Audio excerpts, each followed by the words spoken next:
আজকে আজকে অনেকে বলে আমরা নাকি একটা ট্রাক সরাইতে পারি নাই, বিশেষ করে জামাত শিবির বলে সরকারি রাস্তা, সরকার ট্রাক বসাইছে, সরকারি বাহিনী পাহারা দেয়, এই ট্রাক সরাবে কে?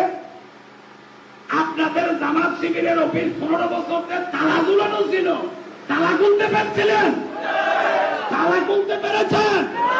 16 বছর হাজার হাজার নেতা খুন হয়েছে বিএনপির, হাজার হাজার নেতা গুম হয়েছে বিএনপির, লাখ লাখ নেতা জেল কেটেছে, আমরা জেল কেটেছি, আমরা হাসিনার অত্যাচারে পিষ্ট হয়েছি।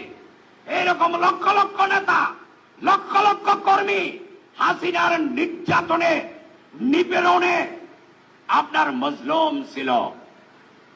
আপনাদের কয়েকজন মজলুম ছিলেন?